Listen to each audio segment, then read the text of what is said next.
Well, hello there. Lannie Spann McBride here. I've been thinking about you. I've been thinking about us. Uh, been an educator for many years, pre-K all the way to college, and I know there's some unique challenges that's going on in the educational field right now. And I thought that maybe we can have some conversations and share some things. But some of the experiences I've shared, you might be able to use and benefit from them. Uh, we're gonna style our interactions, plotting a plan with Lannie.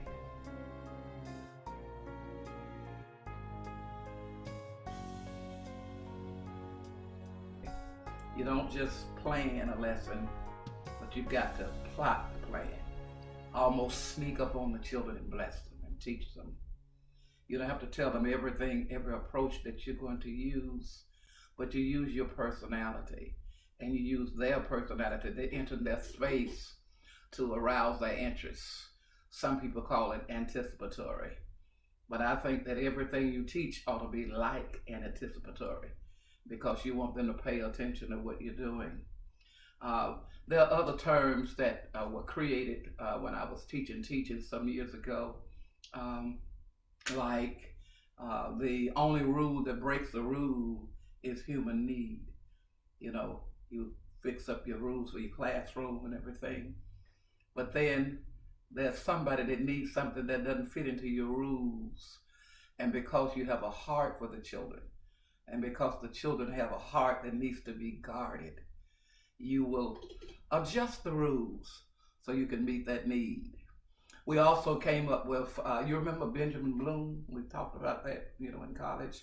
Benjamin Bloom talks about the 7 kinds of intelligence. Well, they have evolved since then. They are more. But we use the phrase, I'm skilled. My students came up with that to identify those 7.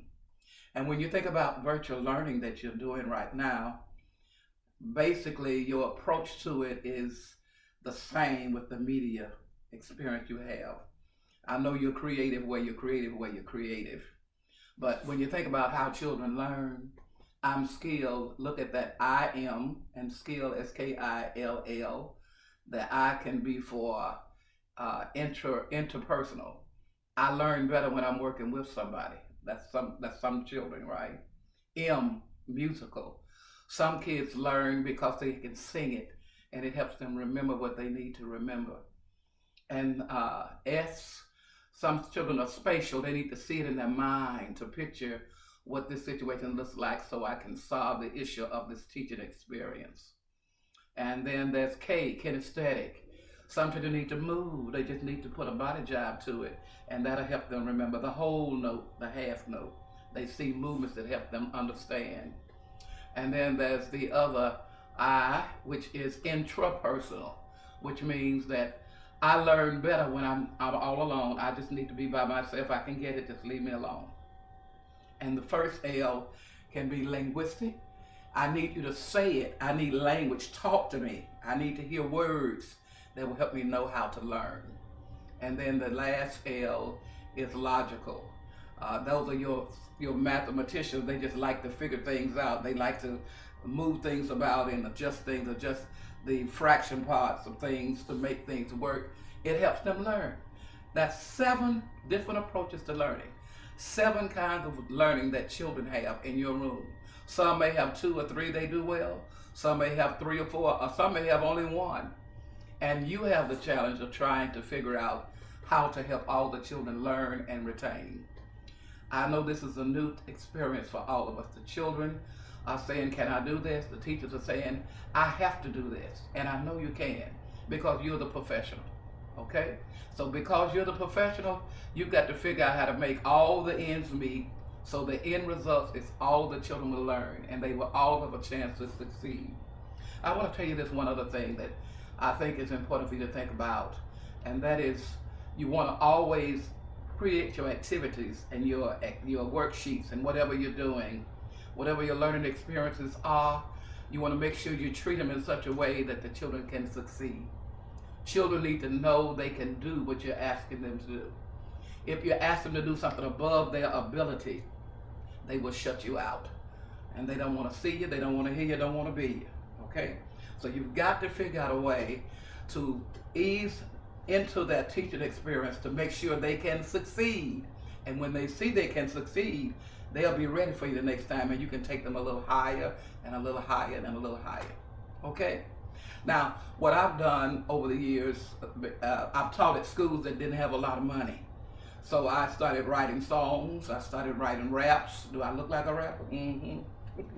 But I started writing the way children learn. They like rapping, okay? So I came up with raps. I came up with raps that taught them multiplications. I came up with songs that taught them how to spell. I came up with, well, a lot of things, songs, stories, poems. And my approach to teaching is not just the skill of that which is to be learned. It has to be the whole child. You don't teach just the brain. You got to teach their spirit. You got to teach everything that makes them who they are. So when I'm teaching what I'm teaching, I'm dealing with self-esteem. I'm dealing with racial tolerance. I'm dealing with conflict resolutions.